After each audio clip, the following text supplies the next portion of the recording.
Let me ask you something serious. What if the real danger in this hour is not only what is happening in the world, but what is happening to people while they act like everything is normal? What if the deeper issue is not only the darkness around us, but the sleep that has settled over so many hearts? Jesus gave a warning that still speaks with frightening clarity right now. Matthew chapter 24 verses 37 to 39 says, "But as the days of Noah were, so shall also the coming of the Son of Man be. For as in the days that were before the flood, they were eating and drinking, marrying and giving in marriage, until the day that Noah entered into the ark, and knew not until the flood came and took them all away, so shall also the coming of the Son of Man be." That is powerful, because when many people hear about the days of Noah, they only think about judgment. They only think about wickedness. They only think about the flood. But look carefully at what Jesus says. He describes people eating, drinking, marrying, giving in marriage, living, planning, moving through ordinary life, carrying on as normal.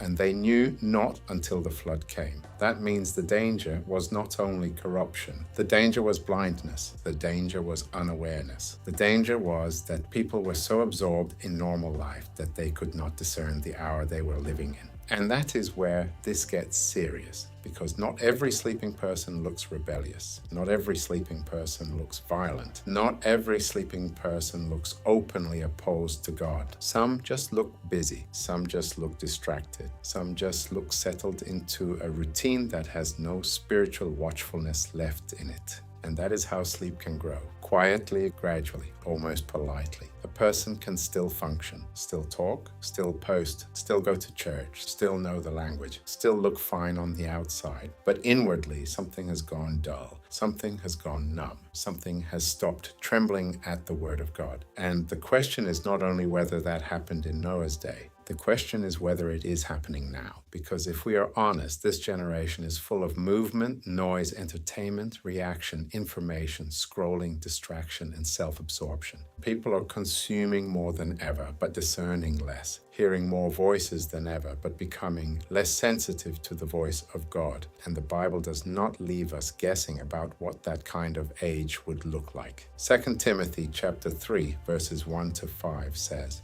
"This know also, that in the last days perilous times shall come. For men shall be lovers of their own selves, covetous, boasters, proud, blasphemers, disobedient to parents, unthankful and unholy, without natural affection, truce breakers, false accusers, incontinent, fierce, despisers of those that are good, traitors, heady, high-minded, lovers of pleasures more than lovers of God, having a form of godliness, but denying the power thereof. From such turn away." Look at that carefully. The problem is not only that people become immoral. The deeper problem is that people become wrongly ordered in their loves, lovers of their own selves, lovers of pleasures more than lovers of God. That means self is lifted up, pleasure is lifted up, comfort is lifted up, image is lifted up, desire is lifted up. And when that happens, truth is no longer treasured in the same way. Conviction is no longer welcomed in the same way. Holiness is no longer pursued in the same way.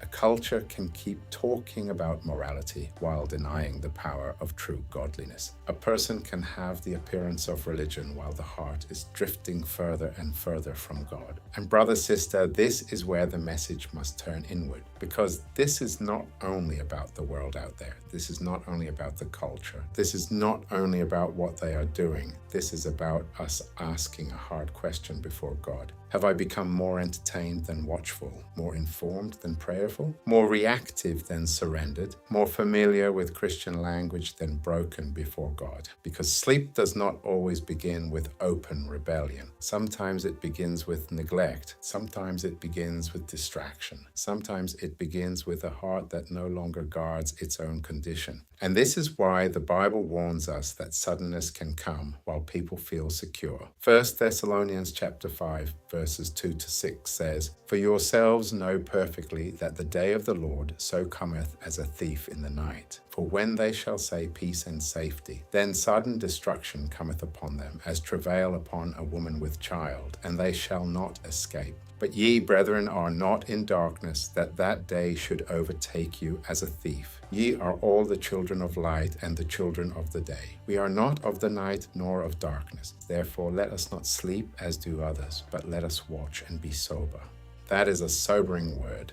When they shall say peace and safety.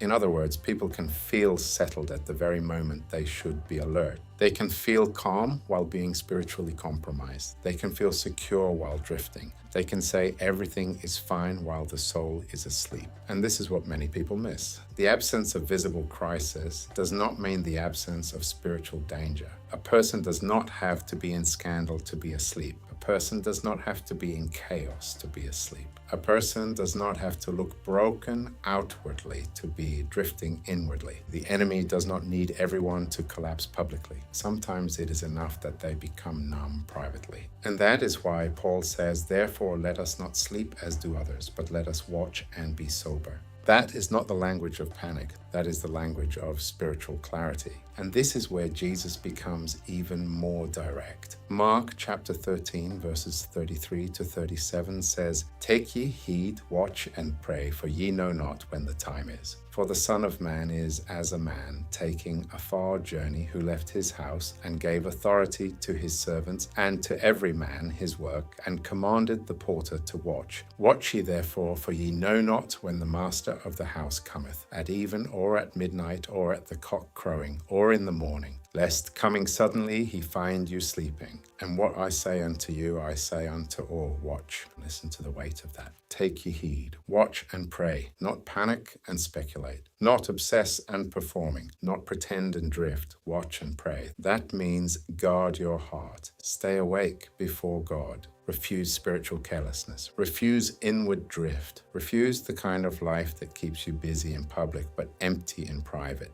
Because real watchfulness is not paranoia. Real watchfulness is not religious theater. Real watchfulness is not acting deep. Real watchfulness is a heart that stays sensitive to God, a life that remains responsive to truth, a conscience that is still tender, a spirit that does not want to grow cold, a soul that still knows how to pray when no one is watching. Jesus says, lest coming suddenly he find you sleeping.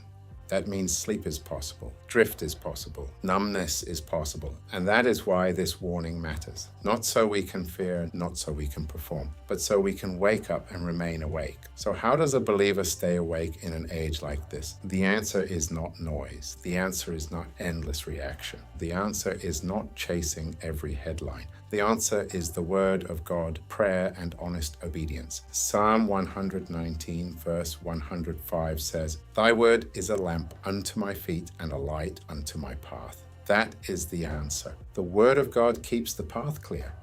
The word of God exposes what darkness tries to hide. The word of God corrects what flesh tries to excuse. The word of God keeps the believer from wandering in self-made light. And prayer keeps the heart alive before God. Prayer keeps the soul honest. Prayer keeps the conscience from hardening. Prayer keeps a person close enough to God to recognize when something is slipping. And obedience matters too, because light rejected produces hardness, but light obeyed produces clarity. So if someone listening right now knows they have become spiritually dull, this is not a call to pretend harder. This is not a call to impress people. This is not a call to manufacture emotion. This is a call to return. Return to the word, return to prayer, return to honesty before God, return to watchfulness, return to sober living, return to the place where truth still matters more than comfort. Because a sleeping believer does not usually fall in one dramatic moment. They drift. And a watchful believer does not usually recover through one emotional burst. They return to the light. They return to the word. They return to prayer. They return to obedience. So now the question becomes very personal. Am I spiritually awake or spiritually settled? Am I watching or just moving through life? Am I still sensitive to conviction? Am I still searching the scriptures? Am I still praying with sincerity? Am I still guarding my heart? Or have I learned how to function while quietly falling asleep? Jesus said, But as the days of Noah were, so shall also the coming of the Son of Man be. Paul said, Therefore let us not sleep as do others, but let us watch and be sober.